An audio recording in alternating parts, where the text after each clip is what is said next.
ఒకరోజు ఒక ఫ్యామిలీకి ఒక చిన్ని పక్షి బాగా నచ్చుతుంది. దాన్ని పంజరంలో ఇంటికి తెచ్చుకుని దాన్ని బంధించడం ఇష్టం లేక దాని తలుపు తెరిచే ఉంచుతారు. ఆ పక్షి రోజు బయట పక్షులను చూసి ఎగిరిపోదామనుకుంటూ ఉండేది.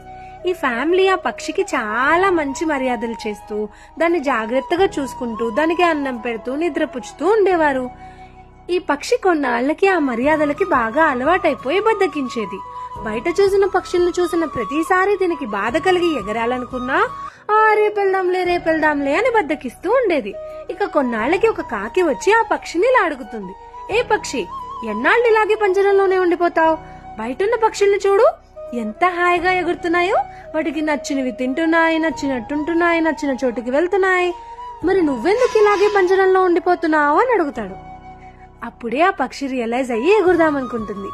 అలా ఎగరడానికి ప్రయత్నించగానే దాని కాళ్ళు నేల నుండి కుప్పకూలిపోతుంది. అప్పుడే అది రియలైజ్ అవుతుంది, ఆ పక్షి బాగా ముసలిదైపోతుంది.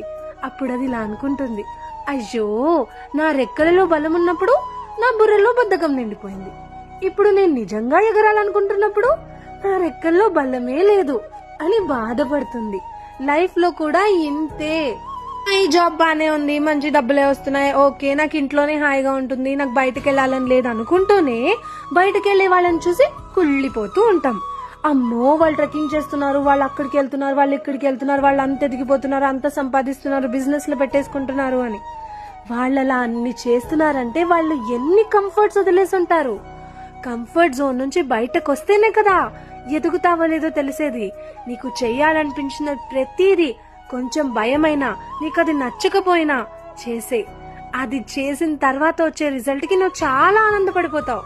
నిన్ను నువ్వు నమ్ముకుని నీకు నచ్చకపోయినా నిన్ను నువ్వే పుష్ చేసుకోవాలి. అప్పుడే నలుగురు నిన్ను ఆదర్శంగా తీసుకుంటారు. ఒకసారి ఆలోచించు. కథ మీకు నచ్చిందా? జాగ్రత్త.